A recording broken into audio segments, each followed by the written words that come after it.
Back again with the A's franchise here in Season 6. Welcome everybody to the channel. Today we're going to be passing the trade deadline and we'll see if we end up making a big move to fuel our playoff run. I'll admit it's been pretty tough this year to find the move that I think makes the most sense for this team. I felt for much of the year we could use an upgrade. Now we're trending in the right direction at most spots and we're also getting pretty healthy. But there is one move I've had in mind. I just don't know if it's going to actually be possible. So I spent some more time prior to recording today looking at trade options, and I just keep returning to my favorite being Pirates outfielder Ian Happ. He's been basically an MVP candidate this year. With a .345 average, he's slugged .522. And the Pirates aren't in great shape right now in the NL wildcard hunt. So I'd have a lot of interest in adding Happ. We have had a really iffy outfield this year, and he has so much position flexibility. To go with a pretty friendly contract considering the level of play you're expected to get. The issue is getting a trade the Pirates would accept. I am willing to move off of some of our top prospects if it means getting somebody like Happ that could put us over the edge.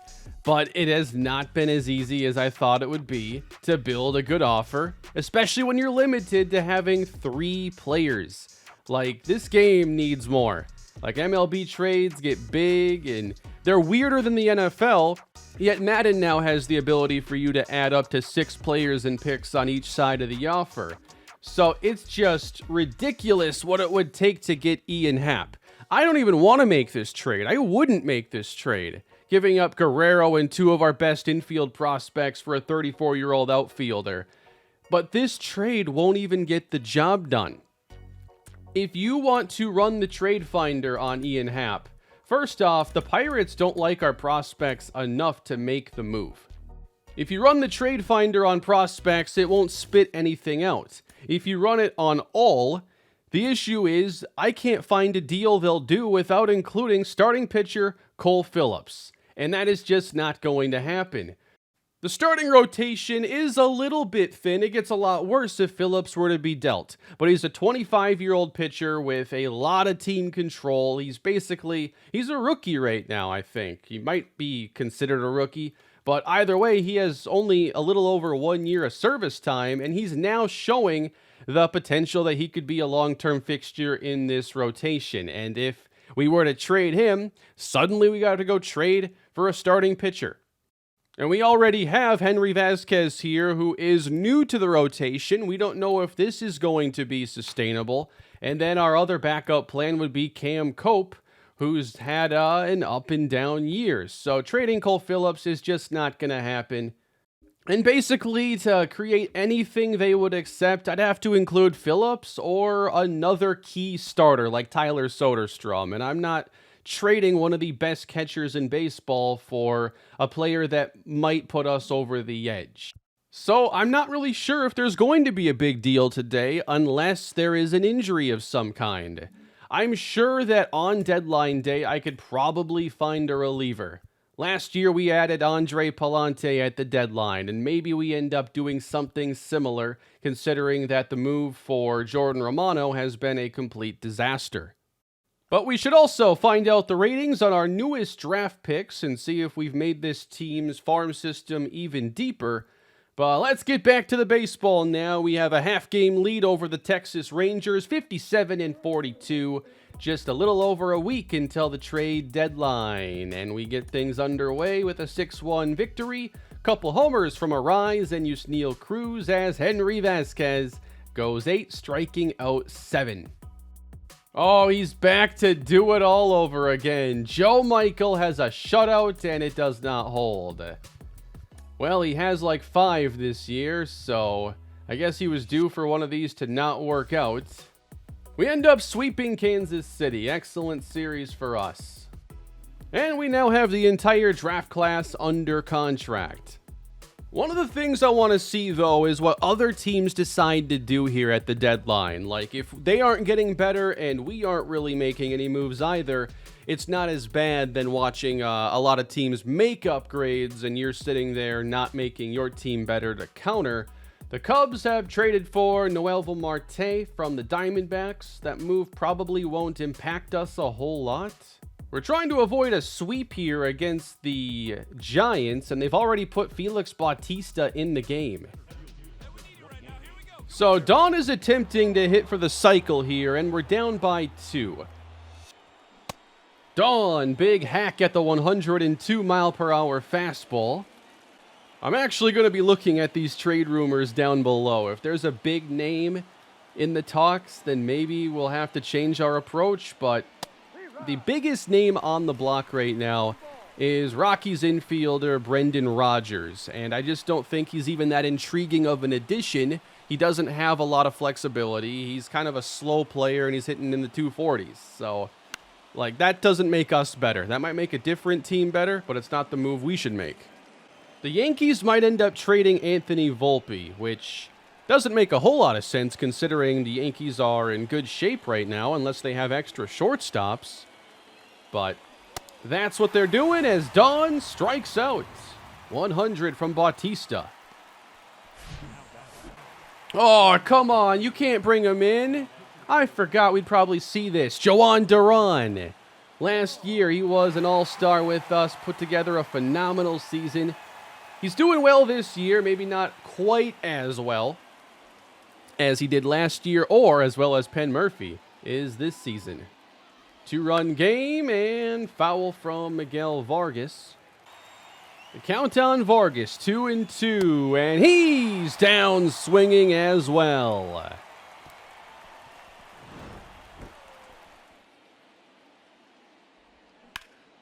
And a drive to left center. That gets down.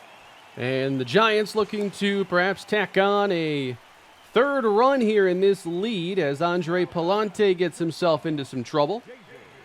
Here is David Fletcher. Yeah, there's another one down below that's kind of weird. The Dodgers might end up moving off of Gavin Lux right now. So, I don't know. Them and the Yankees might be trading away infielders that I would assume are starting for them. Fletcher, 1 for 3 on the day, and now behind in the count. Missed inside, and down below, we're actually seeing some winning streaks that are going down, including the Pirates and the Tampa Bay Rays. Could this be 2? 1 there, ending the 8th. We go into the 9th, trailing by a pair. But yeah, a 7-game winning streak there for the Pirates could actually put them in pretty decent shape. Because when I was looking at that Hap trade, they were like 8th in the wild card. They were only like 3.5 games back, but still in like 7th or 8th place. But top of the 9th, now we face Duran and somehow got to get 2 runs off of him. Oh boy, keep it fair. Down the line, a rise. I can't see the ball. I have no idea. It is gone. Luis Arise now with 19 on the season. Because I'm pretty sure on that no doubt animation, it can go foul. Definitely seen that. But I couldn't see anything. There we go. Much better view of it there. Duran. Glad he still has another run to protect this save attempt. But now he's got to face Franmil Reyes. He's already homered once in this game. And not this time. However, he strikes out.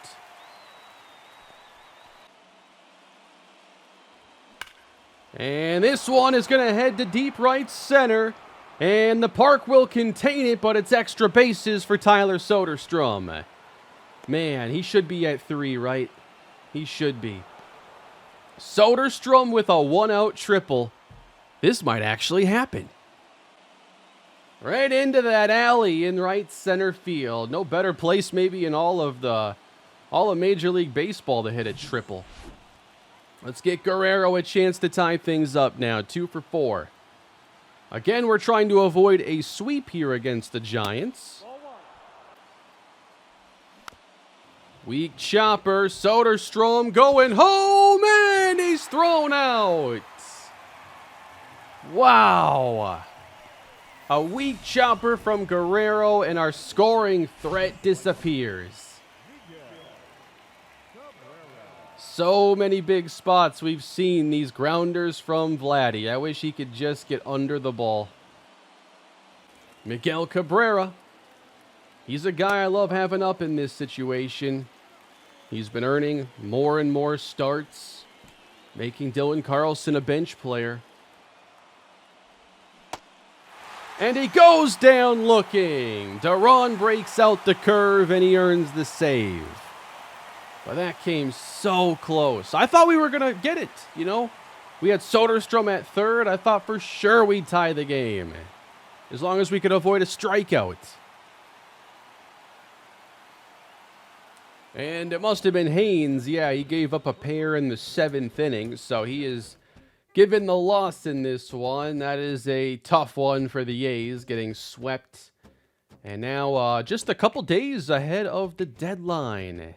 So with the Pirates getting hot, they are still under 500 and are in 4th place in this division, but it's pretty wide open. And in the NL wildcard, now they're only a game and a half back, but it's obviously a massive mess. But they're in it. Ooh, the Diamondbacks called up Mauricio Santana. I remember liking him in the draft a few years ago. There have not been a lot of trades. This Noelvi Marte trade was the most recent one. I'm not sure there's going to be a blockbuster. Very next day, we're bottom 9, again trailing by 1. Base is empty for Tyler Soderstrom, facing Clark Schmidt. Trying to get back on track, hoping to avoid the 4-game skid. And Soderstrom takes inside. Before getting into this, I went through some relievers, and there are a couple options if we want to make a move there. Some guys are on multi-year contracts. I'm a little bit less interested, but I'm sure we could make another reliever making $6 million work, especially if we don't bring back like a Jonathan Hernandez. So there could be a small move out there. How was that last one a strike, by the way? Come on.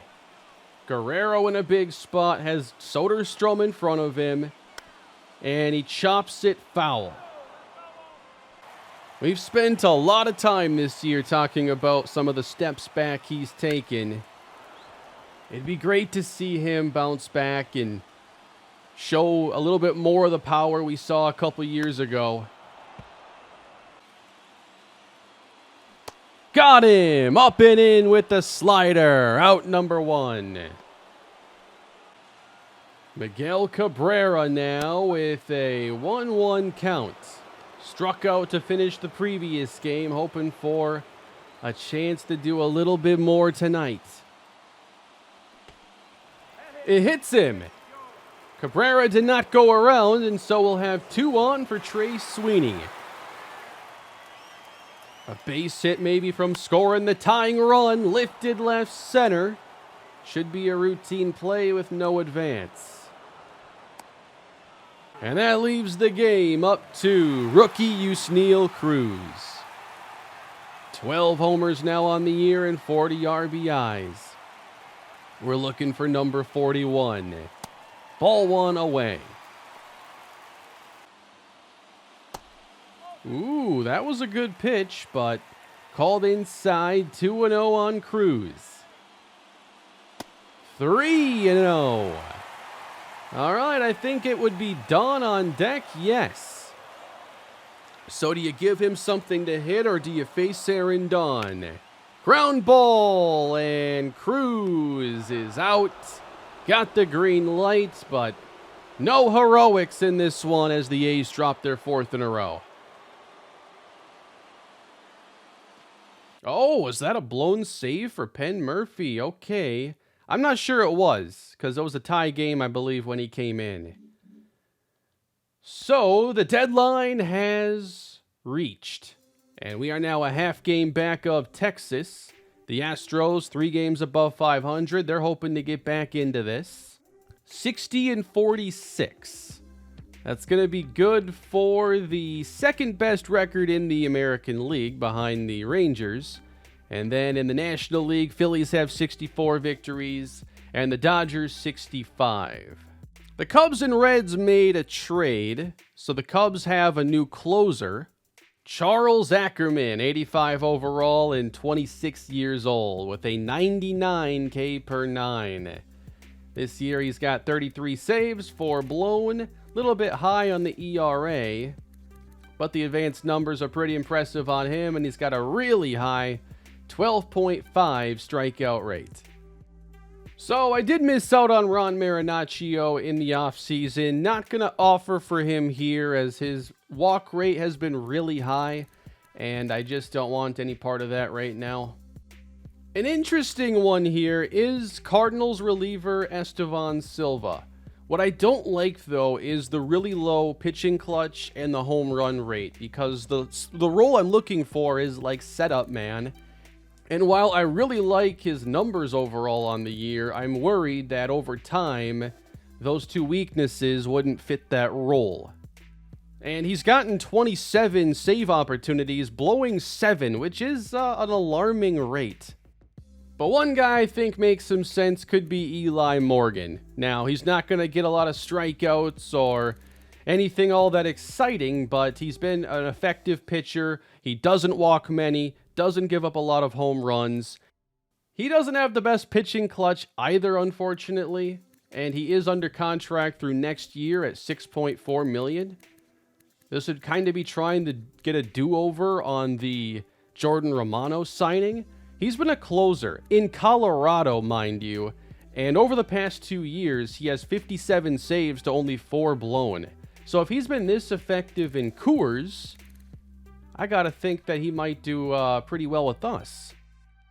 And I'm cool with this trade here. So we're gonna give the Rockies Ivan Melendez, who's one of our first basemen down at AAA. And he'll actually, I think, have a chance to start at the majors with the Rockies, given how dire their first base situation is.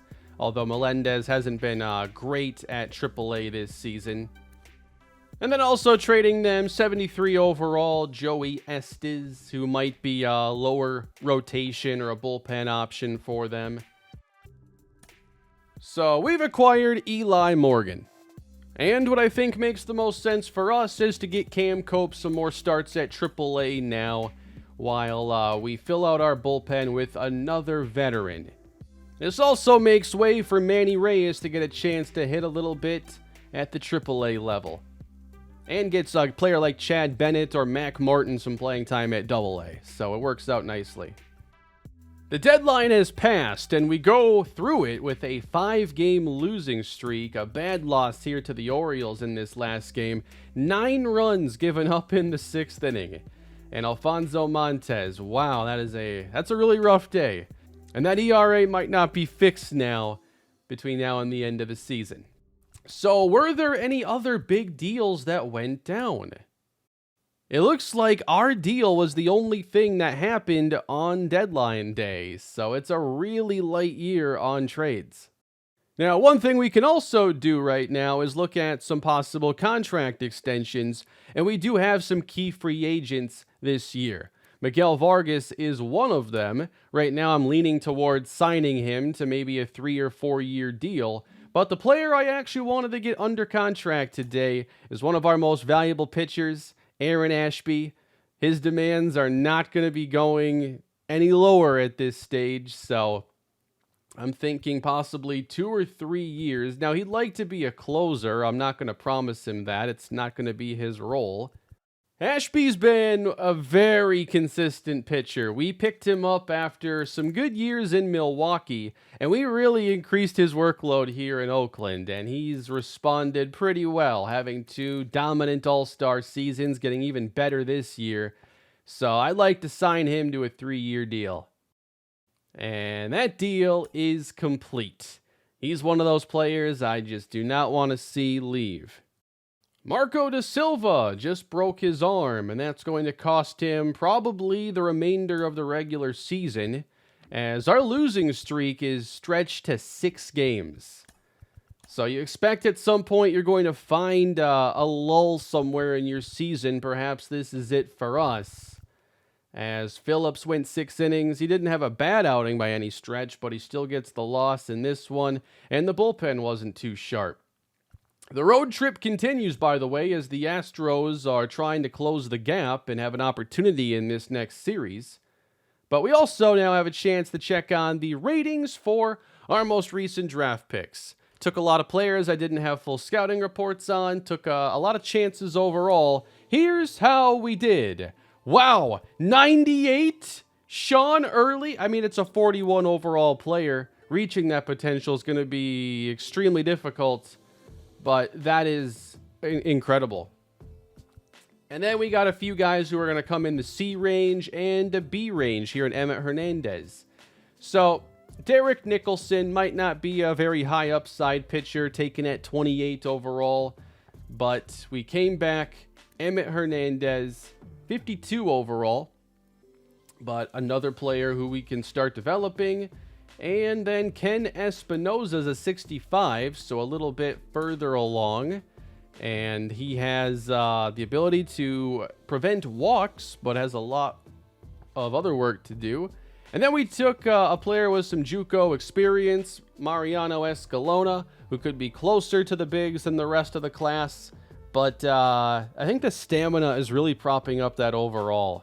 I wonder what he would be if that were more average.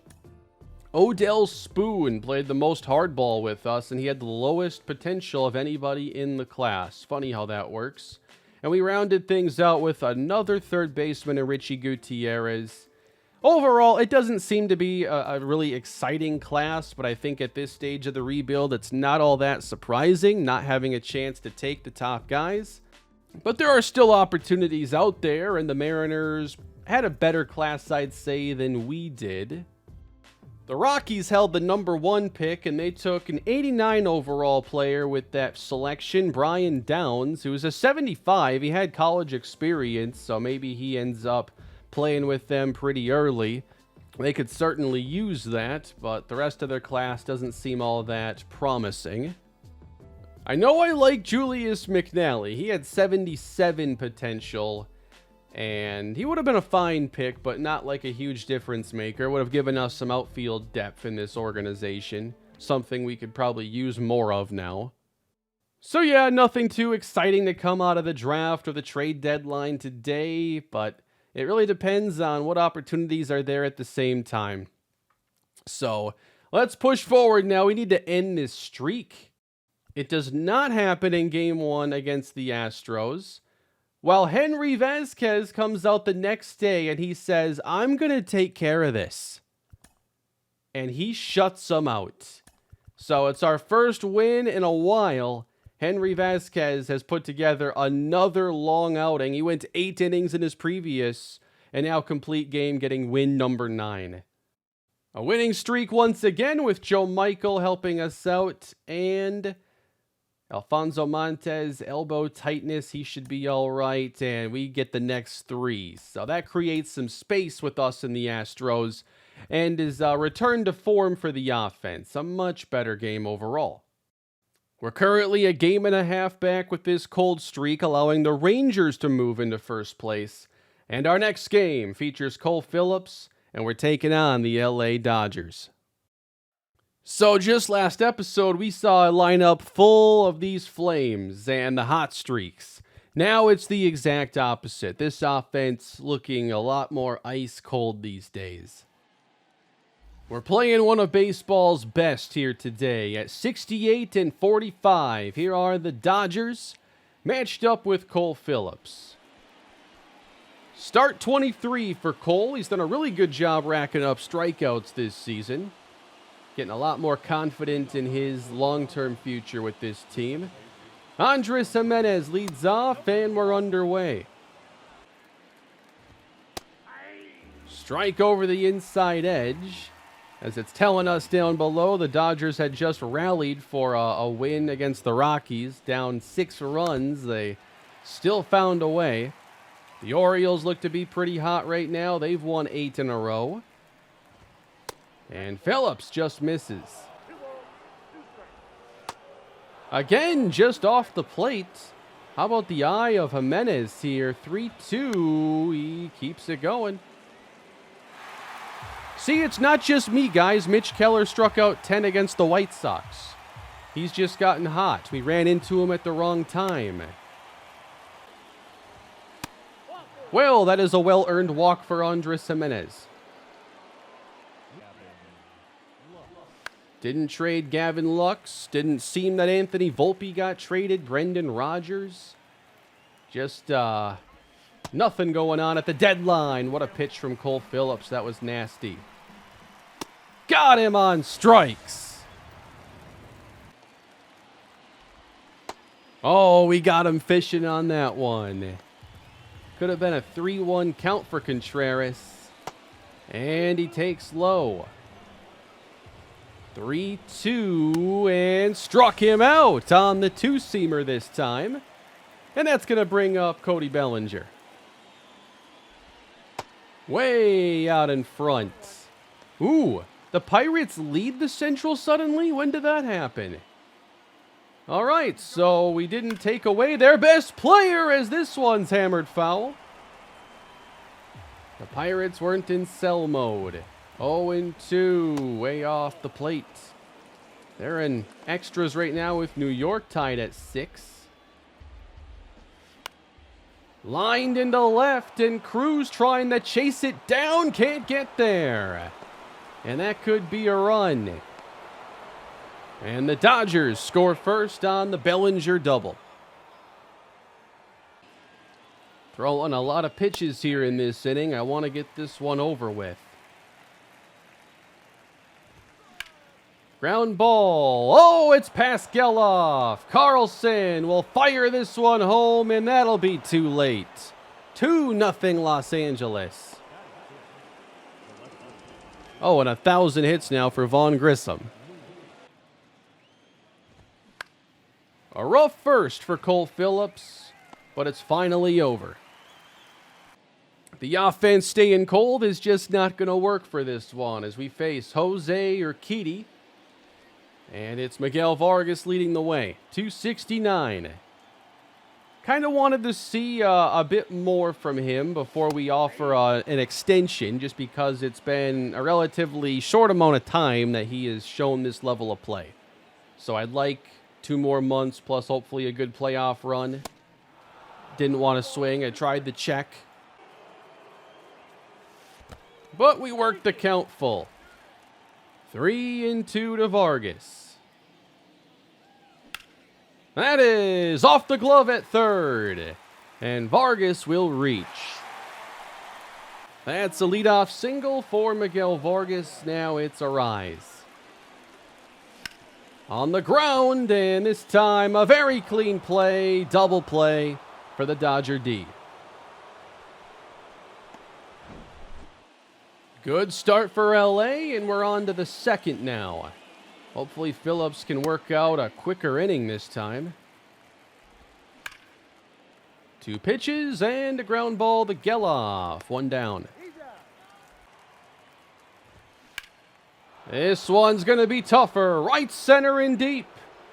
That one's off the wall. Carlson will handle it. Come on, no pump fake. Don gets the off day as well. I'm trying to get some of these cold streaks taken care of by hopefully giving guys off days. Fairchild will send this one to right center. Would have been smart, I think, to have Carlson get to this instead, but no advance either way. And now we got a battle with Jimenez again. Been a quick inning to this point, and that could be about to change. Yeah, this guy's got the best eye at the plate I've seen in a while. 3-0. Just walk him. Get to the next guy. Lux behind 0-2. 12th pitch of the inning right here. Phillips jams him to left. So it was a better inning. I really want to see us pick up the power in the second half, and I look to Soderstrom, Guerrero, and Franmil Reyes to hopefully do a lot of that. Soderstrom having a pretty good year all around. He's been a two-time All-Star, not quite this year because the Tigers' Ricky Lynn was their lone representative, I think. So I think Tyler missed out, not because of votes, but because every team gets one. So otherwise, he'd be a three-time All-Star. I'm assuming then the way the game would do it, if a team doesn't naturally get an All-Star, they get their highest vote getter at whatever position. I think in that situation, either you get rid of this everybody gets one rule, or you add an additional All-Star spot. So somebody who got the votes actually gets their spot. Soderstrom beats out the infield hit. And maybe this guy needs to see a bit more action. Geloff continues to have our highest average, 318, and that's with over 100 at-bats this year, so he's had a fair amount of playing time. 3 homers, though. Not getting a ton of power from him. Oh, that was a good one. Hey, coming off a 2-homer performance. So, only 1 home run in the previous however many at-bats. Working the count full against Geloff. That was a good cutter. Got the slow roller out at second. All they get. And of course, you have a couple X factors on this team. Miguel Cabrera and Yusniel Cruz. 2 guys who have under a year of experience now at this point. I think Cruz is approaching a full season. But Cabrera, like I've been talking about, he has the high isolated power. And he's gotten a lot of extra base hits when he has been out there, but now he's become an everyday player. So we're hoping to see even more of it. 2-0. Inside. In the air, center field. Routine play for out number 2. We've worked some counts here against Jose Urquidy. 3-2, and he rings them up to finish the second.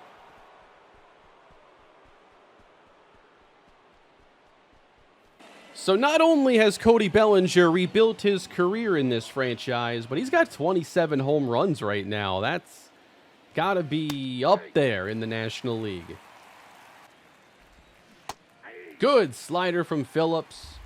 Trying to come back from that rough first. A 0 here would help. And the Dodgers go down in order.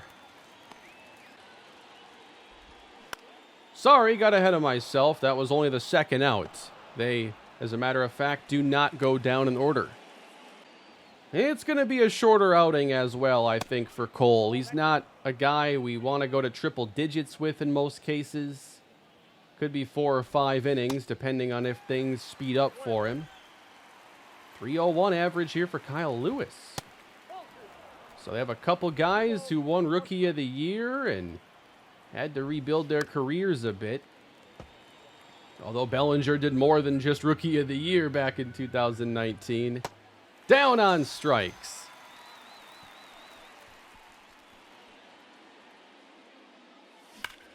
That's going to stay fair. Extra bases for Miguel Vargas. Comes with 2 down, but it's our best swing so far. Arise trying to follow it up. And that rolls to the right side, and he is retired. Another hit for LA. We haven't had a 1-2-3 inning yet. Base hit Brandon Lewis. That's a slow one. Can we get 2 out of it? Not quite. The pitch count, though, on Cole could really use one, as Fairchild swung for the rafters and came up empty. This time, he lines it out to center, and Carlson's there. And here we go again with Jimenez. Very patient approach. Come on, it should be 0-2. Don't tell me we're going to walk him again. 3-1 to Jimenez. See you at first base. Yeah, at times Phillips has struggled with the walks. I'm not sure he's walked anybody but Jimenez today. But in danger of filling the bases here, it's Gavin Lux. Getting a changeup to hit, and he skies it for Cruz. I'm not sure how much more Phillips we're going to see today. Good pitch from Urquidy. He gets ahead of Soderstrom. Has one of our 3 hits in this game. And the 1-2. Ooh, that's a good one. And this one's going to find its way through. Base hit. But we've yet to string any of these hits together. Geloff trying to change that. This one is up the middle and through. Back-to-back singles off of Jose Urquidy. Opportunity for Miguel Cabrera. We want that first run, and we'd take more. I got to think of Cabrera as more than just an on-base guy. He's had the power as well, although it feels like some of those numbers are probably dropping a bit. His OPS is under 800, and he nearly gets hit. But he has been good with runners in scoring position. He can barrel stuff up with the best of them on this team. That one is ball 3. So Sweeney on deck. What's Urquidy going to give us here? That one's out in front. And this one is a tad late. Just having trouble splitting that difference. That one gets away. And both runners will advance. So a base hit could tie things up. 2-2 on Sweeney. 3-2. Carlson's on deck. He's been hitting pretty well lately. He's in a hot streak. Trey Sweeney. Hammered to right. Let's go. Back and gone. What a swing from Trey Sweeney. Biggest moment of the game, and he absolutely delivers. A's have taken the lead.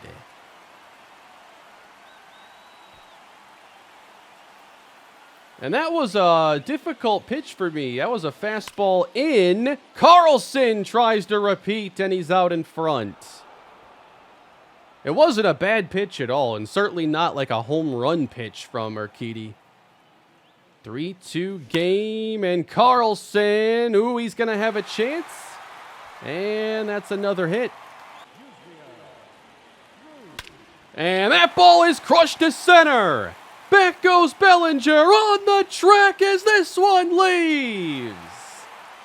Yusniel Cruz, number 15. The offense wakes up in a hurry with 5 runs in the 4th.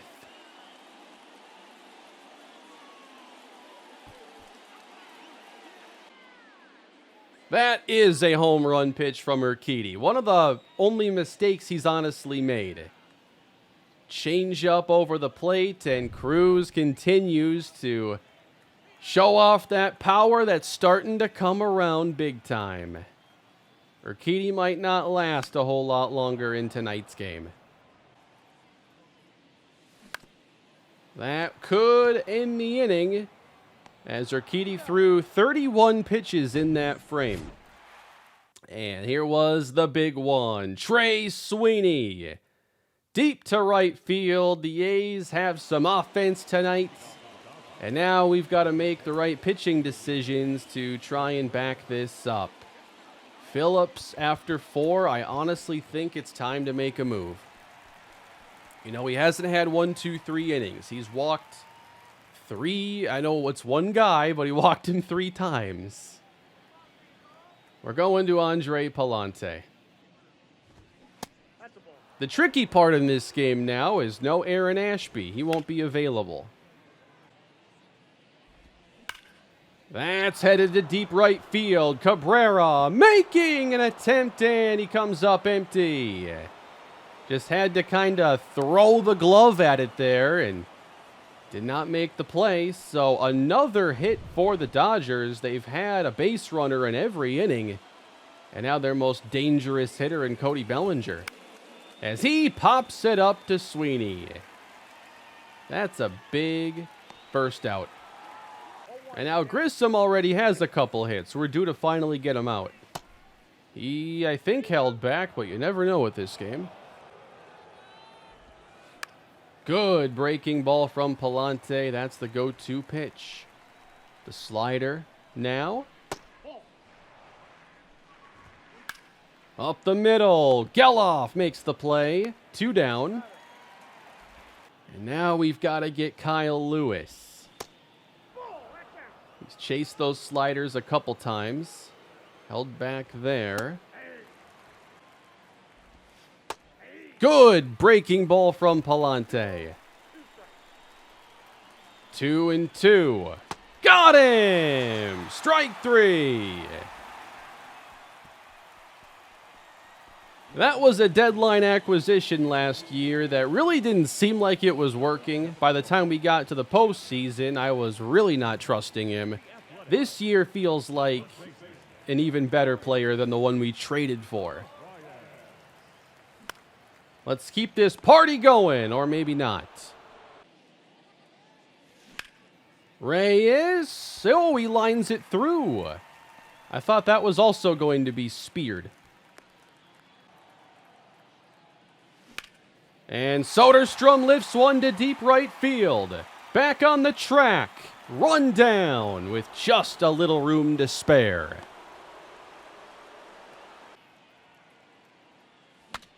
And he's going to need a new bat next time.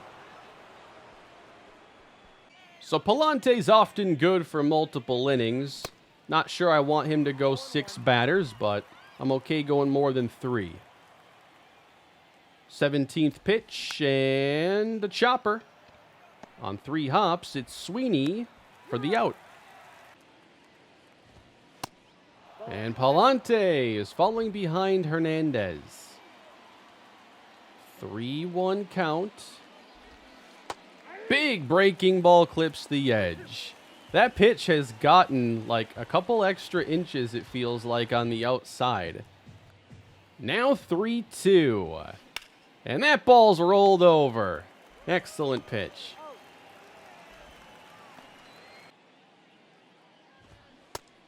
Big swing from Fairchild. He's been trying to deliver that big hit. Yet to do it. Palante. Grounded. Geloff finishes the 6th. And Palante gives us a 1-2-3 inning. That's going to the gap in left center, and Cabrera's got a hit. On his way to second base, another extra base delivery. And Sweeney, just a couple innings ago, finally broke open the day for the A's offense. And we'll see what he's got for us now. It's another threat. We really figured things out there in the 4th inning. 10 hits now for the A's offense. And that's chopped up the middle, advancing Cabrera. We look to Dylan Carlson to push the lead to 4. And he has a favorable count. Count moves 3-1 on Carlson. And that's going to deep right field. Easily scoring Cabrera. Extras for Carlson in at second. 6-2 Oakland. We're keeping him busy in the outfield today. And that was another low fastball we got under. I'm impressed. These are not pitches I typically mash. I almost swung at that. Everybody but Arise now has a hit in this lineup. We got to change that. Ooh, we're late, man. I have not been great at hitting fastballs the last week or so. And this one is sent out to deep center field. And it stays in the yard. I think that's something else we were missing, too, in a lot of these games. You know, so many of our outs were just little slow choppers or nothing all that threatening. If we're going to get out, let's at least, you know, put the fear into them a little bit. Let's have some warning track flyouts. And, you know, we get our fair share of, like, lineouts in the infield, but I wanted more quality outs, I guess. You can't do that when you're striking out countless times to Mitch Keller, so the ball's got to be put in play, and it's been that case throughout this one. That is in the air to right. Again, late on the fastball, and the end of the inning. Well, we couldn't do well with the righty Phillips against Jimenez, and for that reason and that reason alone, I am choosing to throw in Griggs against him, because he's a lefty. Lefty. Not the first person to ever try a lefty. For some reason, I thought Jimenez might be a switch hitter, but we do get the left-on-left advantage. However, Griggs has given up over a 400 average to lefties this year. Every game, I'm like, that's got to fall. There's no way it stays this high. But as a matter of fact, it can. Now, we should have a good advantage against the next two guys. Gavin Lux, Cody Bellinger. Nope. Might not be so great against Contreras. And might as well be a wash here against Lux. He dribbles it up the middle. Pass, Geloff, and a run might score. It does. 6-3. Well, he's got to face at least three. I think it's Contreras and Bellinger for sure. And we'll go from there. Checked his swing. Contreras runs this count full. Ricky Griggs gets him on the fastball. Cold-blooded pitch there from our guy Ricky. Cody Bellinger now. Ripped it foul. In the air to right. Cabrera back. Good recovery for Griggs. Oof, that's a bad throw. Yeah, Grissom has too good of splits here. I know that the splits are actually very favorable as well with Morgan. Or not Morgan. Griggs. But I ain't chancing it here anyway. Kendrick Haynes. Looking for a one-batter outing. It's only going to be that way if we get Grissom. All right, your first strike is a meatball. Let's avoid that. Right center field, splitting the gap, and it's out of reach. Another run will score. Carlson, come on, man. Don't wait for it. RBI double at 6-4. Heck of a day for Vaughn Grissom and Andres Jimenez. I am so tired of it. And, of course, now Haynes has to face the next two, you know, if Lewis were to reach. Part of why I brought him in is because the runner was at first, so his pitching clutch wouldn't be used there. But he gives up the double, and now it is going to be used. He's ahead. And another strikeout of Lewis ends the inning.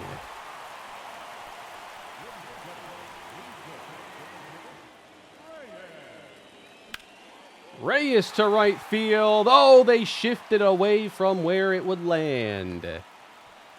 It's been a really good game. Let's see if we can get any more runs back. Probably a good time to run for Reyes as well. And we'll insert... Do I want Don here?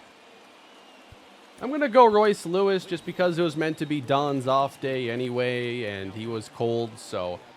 Lewis has one less speed. Hopefully we don't need that 1 point. Man, I thought I sat back far enough on that changeup. We're going to get aggressive here. There goes Lewis. Pitches up and away. Lewis in there safely.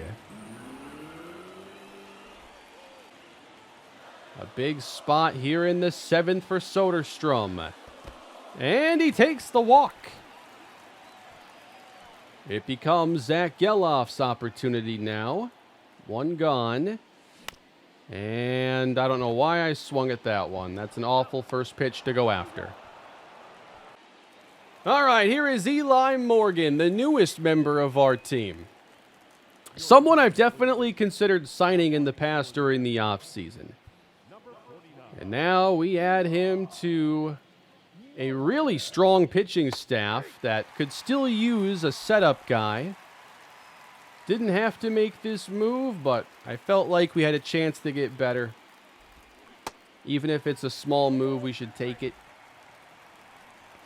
What would you have done at the deadline? I think it was just really challenging to find that right offensive move. You know, you can say all you want to trade players, but you have to actually look at making an actual trade. Who are you getting? Like, what is the move to make? Got him! Strike 3! Yeah, I don't know what's going on with Romano this year, but I think we just lit like $15 million on fire pretty quickly with that move. So Morgan gives us another crack at it. That one is headed to left, and Cruz has the time to get there. All right, Fairchild, we know he's going to swing for the fences. And he gets the high breaking ball, and again cannot connect. Lots of swing and misses from Fairchild. Ooh, that was a meatball. Luckily, it's the 9-hitter getting it. 0-2. And this one heads to right field. Cabrera finishes the inning. Here's a drive from Sweeney to center, but that one didn't have the distance. 2 gone, and Dylan Carlson will hit. 2-run lead here for the A's, and Penn Murphy getting warm. And that'll wrap up the 8th. Penn Murphy is 30 for 33 in save attempts this season. Been a pretty good night overall after a rough start on the mound, and we haven't had a good day against this guy. Jimenez 1 for 1 with a double and 3 walks. Good sinker from Murphy. He gets ahead of Jimenez. But can we get him to chase? Not that time. No, that's not close. It's 3-2. We do not want to walk the leadoff man. And we won't! Strike 3! Huge out for Penn Murphy. Gavin Lux. 2 strikes on him already. We're going to stay away from that slider right now. A lot of these 2-strike pitches haven't been close. 2-2. I think we got to go slider now and try to dive inside. Wow. Contreras on deck. Murphy walks Lux. That was one of his better pitches, too. Contreras. And behind him, Bellinger. 2-0. Yeah, he hasn't exactly been sharp. But there's a strike. Whoa, he missed. Both of them did, actually. 2-2. Wow, got a piece. This time it's low. Another full count here in the 9th inning. Murphy gets him! Strike 3. But that will leave a chance for Cody Bellinger. We went back to the slider there. Just under the strike zone. But what's the game plan against Cody Bellinger? Representing the tying run. We're not giving him anything inside. Went around, strike 1. And a piece to go down 0-2. 1 strike away. And Cody fouls off the slider. Taken high, just changing the eye level on that one. Another take, it's 2-2. All these counts seem to go the distance. And here we go again, 3-2. Grissom on deck. He has not been an easy out in this game. Soderstrom wants a fastball. I don't know where he wants it. And he fouls it back. He wants the sinker right in here. On the ground, Vargas across to finish the game, and the A's hold on for a 6-4 win. Their offense may be very nervous throughout this game, but we picked up some big outs in key moments and got enough offense with that big inning we had with the 2 homers. Fun game. And if you want to win a World Series, doesn't matter what league you're in, at some point you're probably going to have to run into the Dodgers. So I'd love to see him again. Certainly wasn't a very strong episode for us. We had a little winning streak followed by a sizable losing streak and then 4 wins in a row. So a very streaky episode for the Oakland A's. And as a result, we find ourselves a game and a half out of first place. The Rangers are coming up, though. We had a really big episode that featured them just before the All-Star break, and I don't know if we're about to do it again. We have another series late in September. We close against Seattle. So we're probably going to at least stop for some of this series. I don't know if we'll play like all 3 games or how I'll attack it.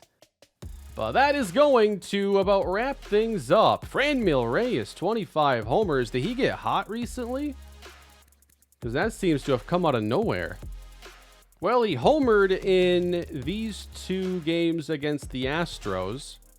He does have 7 homers since the break, and it's been about a month now, so it's just been a pretty good stretch for him, getting that power back for us, and we certainly need more of it throughout this lineup. But that's going to do it for today's episode, everybody. I hope you enjoyed. Looking forward to your feedback, and I'll see you in the next one as we continue year 6 and our push for the playoffs. Have a great day, everybody.